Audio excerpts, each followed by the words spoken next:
Last season, the Los Angeles Lakers faced a familiar issue that haunted them throughout the year: a lackluster bench unit. While the starters often carry the team with their firepower, the second unit failed to provide the kind of impact needed to compete at a high level consistently. Statistically, the Lakers' bench ranked among the worst in the league, hovering around the 27th position and carrying a painful point differential of -7.02. That kind of production simply isn't going to cut it, especially for a team with championship aspirations. Now, it's not like the bench never had moments. There were flashes of promise. Players like D'Angelo Russell had stretches where he came off the bench and provided a spark. Rui Hachimura also stepped up at times, offering some offensive help. But these moments were inconsistent.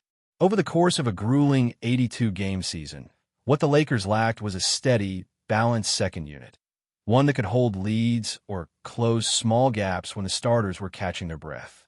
What's interesting heading into this new season is that once again, a similar pattern is starting to take shape. The Lakers' starting lineup looks absolutely stacked on offense. In terms of sheer scoring ability and shot creation, it might end up being one of the best starting fives in the entire NBA. Luka Doncic, Austin Reeves, LeBron James, DeAndre Ayton, all guys who can fill it up in a hurry. And Rui Hachimura, depending on the rotation, only adds more punch. But what stands out is how much of the defensive load is again being shifted to the bench unit, featuring names like Marcus Smart, Jared Vanderbilt, and Gabe Vincent. It's a dynamic that raises real questions.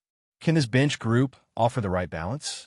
Do they have enough offensive firepower to avoid being a liability? Or is this going to be another year where the starters have to overextend themselves to cover for the second unit? We're not asking them to be the best bench in the league. Nobody expects them to match San Antonio's ridiculous 44 points per game from the second unit. But being somewhere in the middle of the pack, that's a realistic goal. And honestly, it could make a massive difference over the course of the season. The Lakers are counting on some new and returning faces to turn the tide. Jake LaRavia, for instance, is a guy that many fans should keep an eye on. He's shown glimpses of being a legitimate offensive weapon off the bench, capable of efficient scoring and providing spacing. Then there's Jackson Hayes, who is expected to spend the entire season as a bench player this time around. Last year, he was forced into starting roles due to injuries and trades, especially during the stretches when Anthony Davis was sidelined.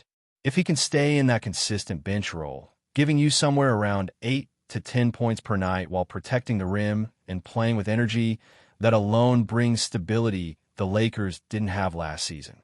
And Gabe Vincent. This is a player who, by the end of last season, was really starting to find his rhythm. It took time for him to settle in after moving to Los Angeles. But now with a full training camp, an entire offseason, and a preseason under his belt, the expectation is that he'll take a noticeable leap. The Lakers don't need him to be a 20-point scorer. But if he can bring leadership, hit open shots, and provide some two-way play, that's exactly what this bench unit needs. Jared Vanderbilt is another name that comes into focus here. He's a defensive pest, someone who can guard multiple positions and bring toughness. But the big question remains, can he develop a reliable outside shot? In open gyms and summer workouts, he's looked sharp, hitting threes and working on his release. But let's be honest, every NBA player can hit shots in an empty gym. The real test comes when there's a hand in your face, when the pace is fast, and when the lights are bright. That's when we'll see if Vanderbilt can become more than just a defensive stopper. So, the pieces are there. The blueprint for a balanced bench unit exists. But how those pieces fit together is going to depend on how the coaching staff decides to stagger minutes and define roles. Most likely, the starting five will be Luka Doncic, Austin Reeves, Rui Hachimura, LeBron James, and DeAndre Ayton. That leaves a bench unit of Gabe Vincent, Marcus Smart, Jake LaRavia, Jared Vanderbilt, and Jackson Hayes. Not bad at all. And that's without even mentioning wild cards like Dalton Connect, who has proven he can drop 30 on any given night, or Maxi Kleber, who brings valuable floor spacing and veteran presence. Speaking of Dalton Connect, he's a real X-factor. He's the kind of player that, depending on the matchup, could see his minutes spike drastically. If the Lakers are missing some offensive punch on a given night, Say, LeBron sits out or Rui gets into foul trouble. Dalton's ability to create his own shot and knock down perimeter looks gives the bench a scoring punch that was severely lacking last year. In fact, if used correctly, he could end up being one of the most important bench players on the roster. Another intriguing prospect is Bronny James. Now, we all know his value extends beyond the stat sheet. But defensively, there's real hope that he can come in and make an impact right away. And in terms of rotation flexibility, having another guard who can defend and make smart decisions with the ball gives the Lakers a little more breathing room if injuries hit or matchups get tricky. The most fascinating part of all this, though, is how Rui Hachimura fits into the equation. There's been a lot of chatter about Marcus Smart sliding into the starting five, which would push Rui to the bench. On paper, that might look like a demotion, but in reality, it could be a blessing in disguise. Rui coming off the bench could be the key to unlocking the Lakers' second unit offense. We're talking about a guy who already averages 13 points per game just by playing within the flow of the offense. Imagine if he becomes the focal point for the bench group, actually getting plays run for him, being the guy you look to when you need a bucket. 17 points a night suddenly doesn't feel so far-fetched. Rui's offensive versatility could be a game-changer. If you pair him with Jake LaRavia on the wings, throw in Austin Reeves as the secondary creator, and anchor the lineup with Jackson Hayes, now you've got a second unit that can defend, shoot, run, and finish. Suddenly, the Lakers aren't just surviving when the starters rest, they're thriving. And that's the difference between winning 52 games instead of 47, between a top 3 seed and a play-in battle. Of course, none of this means Austin Reeves is likely to come off the bench. In fact, it's pretty clear the Lakers see him as a long-term cornerstone alongside Luka. He's reportedly in line for a big extension, potentially upwards of $30 million per season, and you don't invest that kind of money in someone you're not planning to feature heavily.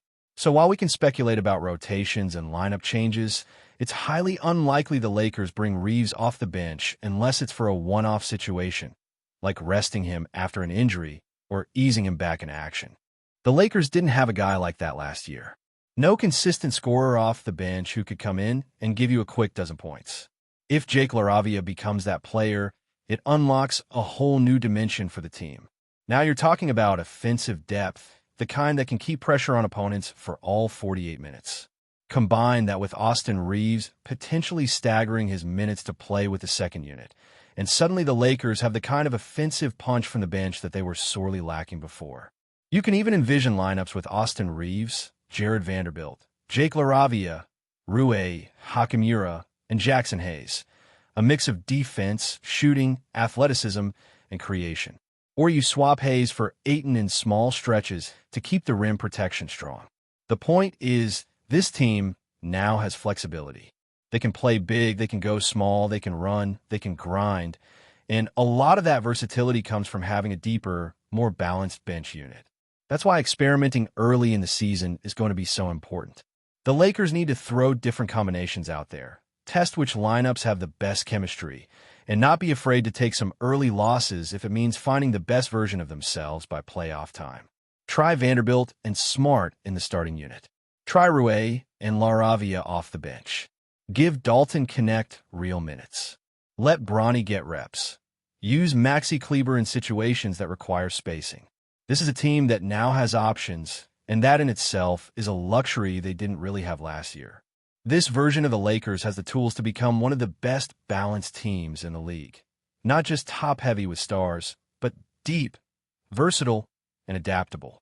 That all starts with the bench finding its identity early and playing a consistent, impactful role throughout the season. The most compelling thing about this Lakers roster going into the new season is not just the names at the top of the lineup. It's the sheer range of possibilities when you start digging into the depth chart. This is a team that, for the first time in a long time, actually has the flexibility to mold itself based on matchups. That's where the bench becomes even more important. It's not just about surviving those non-starter minutes anymore. It's about weaponizing the second unit to exploit weaknesses in opposing lineups, to push tempo, to shift momentum, or even to clamp down defensively when the game calls for it. But to do that effectively, The Lakers coaching staff will have to commit to identifying roles early, building chemistry, and leaning into the strengths of players like Jake LaRavia, Dalton Knecht, and Jackson Hayes. There's a real scenario where LaRavia becomes one of the most valuable players on this team, without even cracking the starting five. His ability to space the floor, hit the mid-range, and take defenders off the dribble gives the Lakers something they've sorely lacked off the bench. And unlike some of the spot-up shooters the Lakers have cycled through in recent years, LaRavia has shown flashes of being able to create his own offense.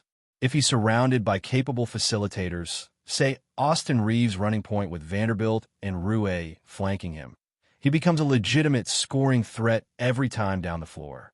And that kind of bench production is what separates contenders from pretenders. The Lakers coaching staff must also consider how minutes are distributed across the rotation.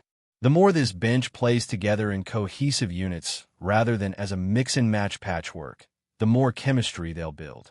Think about the offensive balance you can achieve with a unit led by Reeves or Vincent at the one, with LaRavia and Rue working the wings, and Hayes anchoring the paint.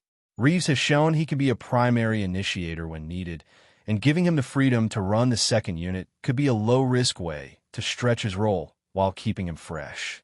That also gives LaRavia and Rue the chance to work off a steady playmaker who can read defenses and put them in positions to succeed. And this all circles back to Rue. If he does indeed come off the bench, the Lakers must give him structure. Letting him float in and out of sets with minimal touches and undefined responsibilities is the fastest way to waste his potential. He's proven he can score in bunches when he gets into rhythm, especially when he's not the third or fourth option on the floor. If you give him that freedom in the second unit, let him post up smaller wings, run pick-and-pops with Vincent or Reeves, isolate when he has a mismatch, he will produce. We're not talking about throwing him into a black hole of isolation ball, but giving him enough volume and opportunity to work within an organized offensive scheme where he knows he's one of the primary weapons. If Rue can hit 17 points a night while being a consistent threat from mid-range and the corners, that reshapes how opposing teams plan for the Lakers' second unit. One of the other fascinating dynamics here is the inclusion of Marcus Smart. A former Defensive Player of the Year, Smart brings championship experience, leadership, and an intensity that can anchor a defensive-minded group. Whether he starts or comes off the bench will change the entire look of both units. If he's a starter, the first unit gets more defensively sound but potentially gives up some scoring.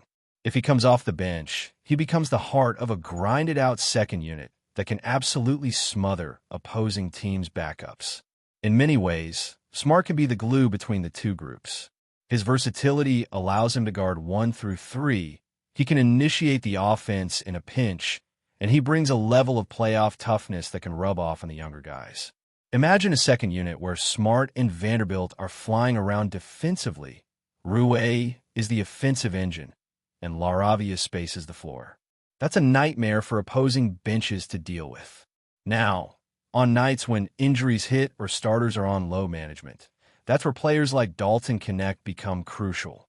This is a guy who's already shown that he can be a microwave scorer. 30 points off the bench isn't some pie-in-the-sky ceiling. It's a real possibility. And the Lakers should lean into that. Use him strategically. If you know you're going into a game without LeBron or Reeves, give Knecht a green light early. Let him get into a rhythm, because he's the kind of player who can shift momentum in the blink of an eye. That kind of offensive firepower is exactly what the Lakers didn't have last year when the injury bug bit. Instead, they were stuck trying to manufacture points with defensive role players who were never built for that responsibility. Before we continue, we ask that you leave a like and subscribe to the channel so you won't miss any exclusive Lakers updates. Moving on, rumors are swirling around the NBA landscape this week as whispers intensify regarding the potential arrival of Jonas Valanciunas to the Los Angeles Lakers, a move that, if confirmed, could reshape the team's dynamics entirely. Sources close to the organization hint that negotiations have been ongoing behind closed doors, with executives weighing the Lithuanian center's experience and interior presence against the current roster composition. Valanciunas, known for his dominant rebounding, efficient scoring in the post, and physicality around the rim, would bring a skill set that the Lakers have arguably been seeking for multiple seasons. Fans are buzzing on social media, speculating whether this acquisition signals a shift in strategy for the franchise, which has oscillated between emphasizing perimeter shooting and traditional big man dominance. Insiders suggest that the Lakers coaching staff sees Valanciunas as not only a critical offensive contributor, but also as a stabilizing defensive force, capable of altering shots and controlling the paint in ways that complement their perimeter stars. Industry analysts note that this potential signing could influence trade discussions and roster adjustments league-wide, as other teams might respond strategically, anticipating how Los Angeles could deploy Valanciunas alongside their existing stars, particularly with championship aspirations in mind. The potential impact of Valanciunas joining the Lakers cannot be overstated, as insiders speculate that his arrival could dramatically alter the team's offensive schemes and rebounding efficiency. Traditionally, Valanciunas has been lauded for his ability to execute pick-and-roll plays with precision, set effective screens, and maintain a high field goal percentage in half-court sets, all of which could address long-standing gaps in the Lakers' interior play. Observers suggest that his presence would free up perimeter players, allowing them to operate with more spacing and confidence, knowing that a reliable inside scoring threat anchors the paint. Rumors also point to conversations regarding his chemistry with marquee players, noting that his unselfish style could integrate seamlessly with existing superstars who thrive when surrounded by complementary, high-IQ teammates. Meanwhile, questions remain about how this acquisition could affect team rotations, bench contributions, and the distribution of minutes, sparking debates among fans and pundits alike. Reports hint at a careful balancing act by the front office, attempting to ensure that Valanciunas' integration enhances both offensive and defensive efficiency, while not disrupting the established rhythm of the squad. The league is watching closely, with betting odds and championship projections potentially shifting if the trade materializes.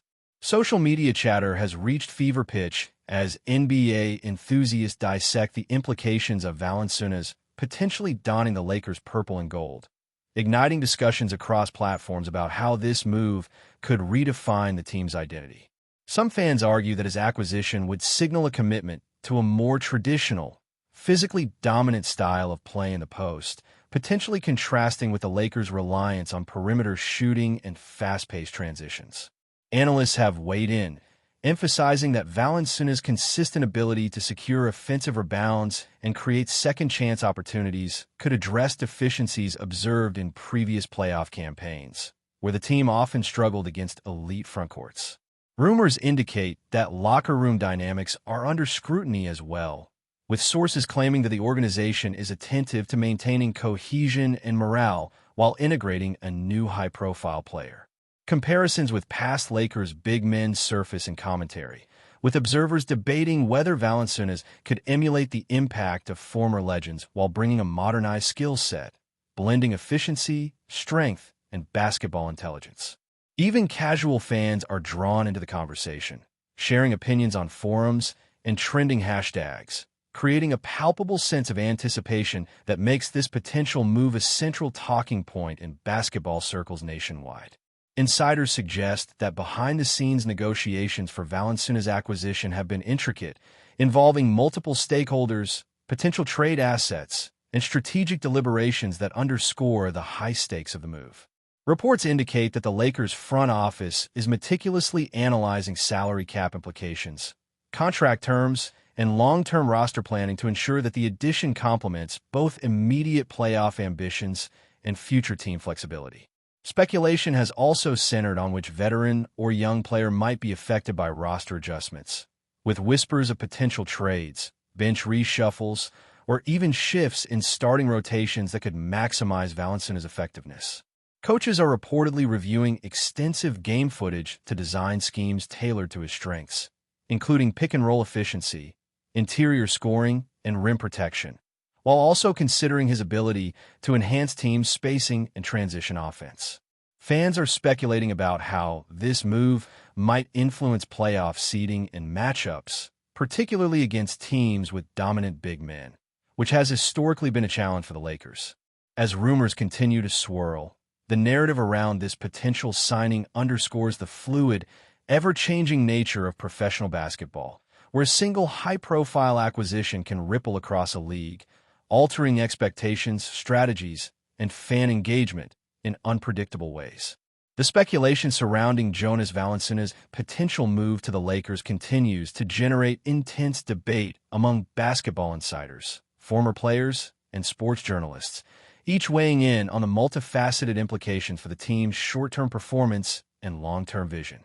Some argue that his presence could catalyze a renaissance for the Lakers' frontcourt, providing a reliable scoring option in the paint while alleviating pressure on perimeter players to carry offensive burdens. Observers also highlight his rebounding prowess, defensive awareness, and ability to read opposing offenses, suggesting that he could fundamentally alter how the Lakers approach both ends of the floor. Rumors abound regarding the timing of any formal announcement, with some insiders hinting at imminent developments, while others caution that negotiations remain fluid and subject to change. Social media platforms are awash with speculation, memes, and fan polls, each contributing to a sense of heightened anticipation that reflects the magnitude of this potential acquisition. Analysts continue to examine hypothetical lineups, rotations, and matchups, debating how Valanciunas' integration could influence playoff strategies, championship odds, and even the team's approach to future draft picks. In the midst of these swirling rumors, one thing is clear. The prospect of Jonas Valanciunas joining the Los Angeles Lakers has captivated the basketball world, igniting a fervent mix of excitement, speculation, and curiosity that shows no signs of abating anytime soon. Stay informed exclusively about Los Angeles Lakers news. Subscribe to our channel and hit the like button to keep receiving daily updates. Also, share your opinion on the news in the comments, as your contribution is crucial for the Lakers. Stay tuned for the next video.